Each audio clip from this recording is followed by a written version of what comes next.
यीशु ने तूफान को शांत किया। आप सभी को प्रभु यीशु के नाम में जय मसीह की। Jesus calms the storm. आज का ये वचन नए नियम की पुस्तक मत्ती के 8वें अध्याय से लिया गया है। यह वचन बताता है कि हर कोई यीशु के दिए निर्देशों का पालन करता है और ये बाइबल में दर्ज उसकी असीम शक्ति का बहुत बड़ा उदाहरण है। यीशु से उच्च कुछ भी नहीं। जैसा कि कुलुसियों के पहले अध्याय के 15वें और 16वें पद में लिखा है, वह अदृश्य परमेश्वर का दृश्य रूप है। वह सारी सृष्टि का सिरमौर है, क्योंकि जो कुछ स्वर्ग में है और धरती पर है उसी की शक्ति से उत्पन्न हुआ है। कुछ भी चाहे दृश्यमान हो और चाहे अदृश्य, चाहे सिंहासन हो, चाहे राज्य, चाहे कोई शासक हो और चाहे अधिकारी, सब कुछ उसी के द्वारा रचा गया है और उसी के लिए रचा गया है। तो यीशु हर चीज का स्रोत है। अब आइए सुनते हैं वचन को। लोगों को यीशु को बोलते हुए सुनना अच्छा लगता था। कभी कभी तो उन्हें सुनने के लिए भारी भीड़ जमा हो जाती थी। ये उस समय की बात है जब यीशु गलील की झील के किनारे उपदेश दे रहा था। वहां यीशु ने बहुत से लोगों को चंगाई दी थी और यीशु जब पहाड़ से नीचे उतरा तो वहां एक कोढ़ी था जिसको यीशु ने उसके कोढ़ से चंगा किया। फिर यीशु जब कफरनहूम पहुंचा तो उसने एक रोमी सेनानायक के दास जिसको लकवा मार दिया था उसके रोग से चंगा किया। फिर यीशु जब पतरस के घर पहुंचा तो उसने पतरस की सास जो बुखार से पीड़ित थी उसे अपने हाथ से छुआ और उसका बुखार उतर गया। फिर वह उठी और यीशु की सेवा करने लगी। जब सांझ हुई तो लोग उसके पास बहुत ऐसे लोगों को लेकर आए जिनमें दुष्ट आत्माएं थी। फिर यीशु ने अपनी एक ही आज्ञा से उन दुष्ट आत्माओं को निकाल दिया।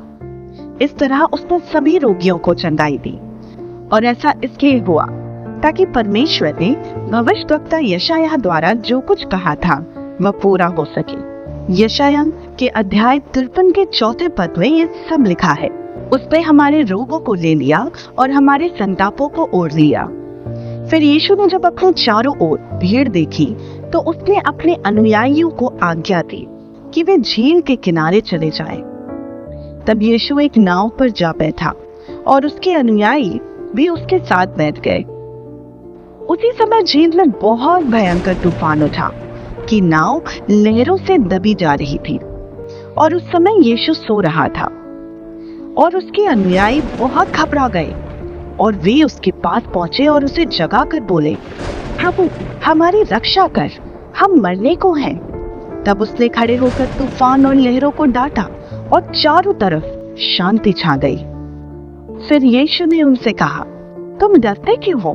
क्या तुम्हें अब तक विश्वास नहीं है? परंतु लोग चकित थे।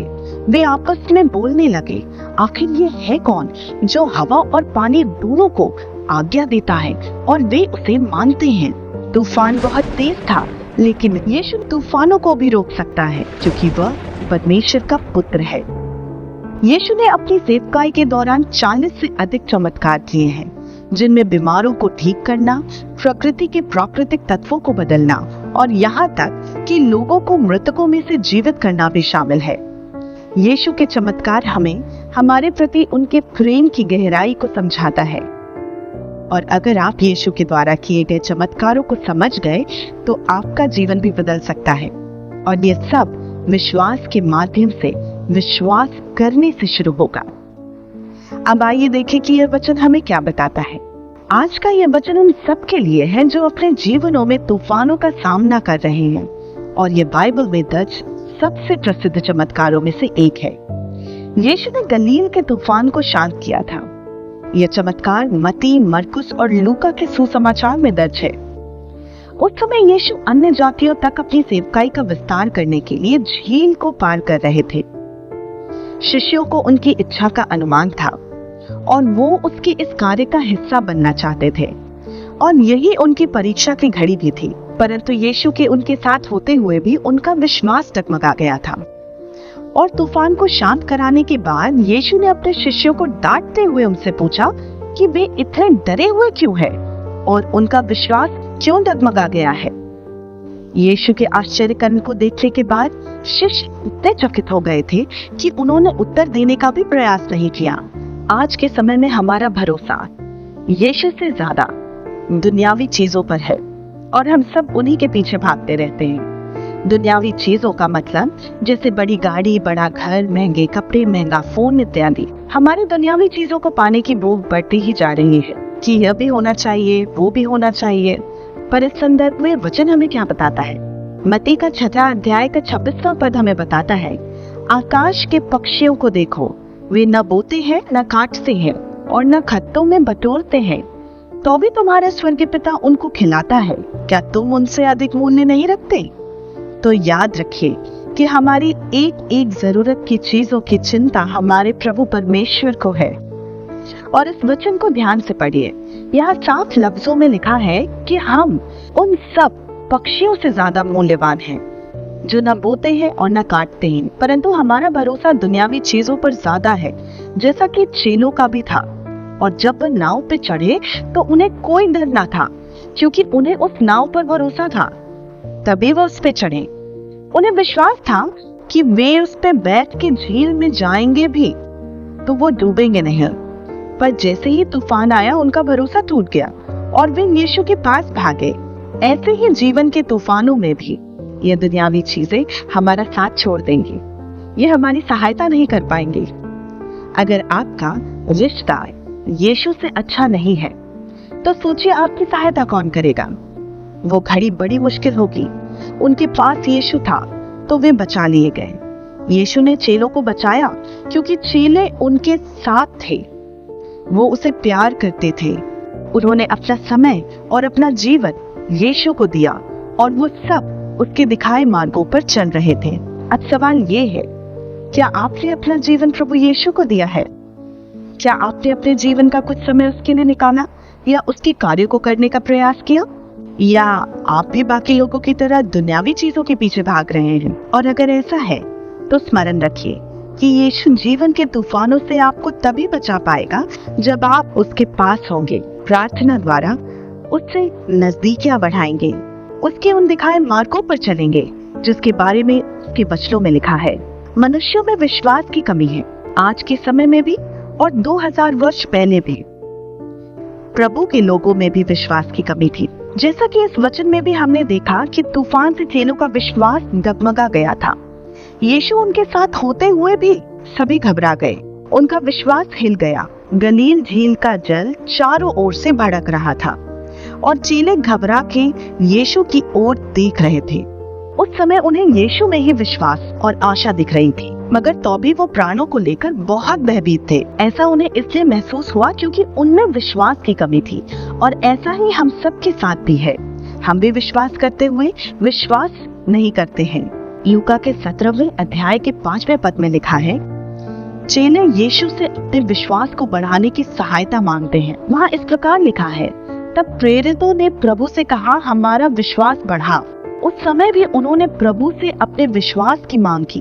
और अगर ऐसा आपको भी लगता है तो प्रार्थना के माध्यम से आप भी अपने विश्वास को बढ़ाने की मांग कर सकते हैं। और वचन ये भी बताता है कि रोमियो के पहले अध्याय के 17वें पद में लिखा है, क्योंकि सुसमाचार में यह दर्शाया गया है, परमेश्वर मनुष्य को अपने प्रति सही कैसे बनाता है। यह आदि से अंत तक विश्वास पर टिका है। जैसा कि पवित्र शास्त्र में लिखा है, धर्मी मनुष्य विश्वास से जीवित रहेगा। तो हमारा विश्वास अगर अटूट है तो हम जीवित रहेंगे। आखिरी बात, उस समय न केवल झील क्रोधित थी बल्कि शिष्य भी अशांत थे, पर यीशु शांत थे। वो सो रहे थे क्योंकि उन्हें मालूम था कि झील उनका या उनके चेलों का कुछ बिगाड़ नहीं सकती। और हमें भी यीशु ही शांति प्रदान कर सकते हैं, जैसे उन्होंने गलील झील पर अपने शिष्यों को शांति दी थी।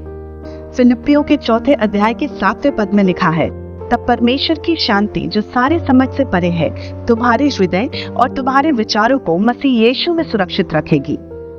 हम अपने प्रभु से परमेश्वर की वह शांति जो समझ से परे है प्राप्त कर सकते हैं। इसलिए जीवन के तूफानों से मत डरो, बल्कि मसीह की शक्ति से विश्वास में रहो, क्योंकि वही हमारा रक्षक है और वो ही हमें हर तूफानों से बाहर निकालेगा।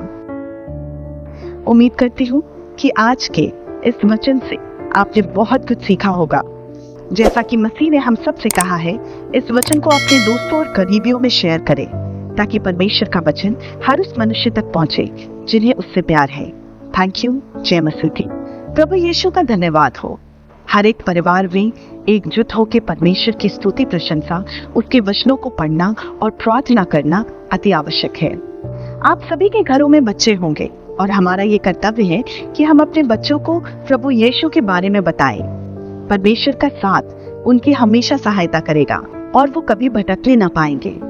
हमने एक गीत की पुस्तक बनाई है और ये हमारी एक छोटी सी कोशिश है जो परमेश्वर के राज्य और उसकी सेवा को बढ़ाने के लिए है, और ये आप सभी को एकजुट होकर परमेश्वर की स्तुति और वंदना करने का अवसर देती है। और कुछ ही समय में इस पुस्तक का PDF फॉर्मेट आप हमारे YouTube चैनल यावे स्टोरीज से डाउनलोड कर सकते हैं। और अगर आपको इस पुस्तक की प्रिंटेड कॉपी चाहिए तो उसके लिए आप हमें jesuschriststories@gmail.com पर ईमेल कर सकते हैं।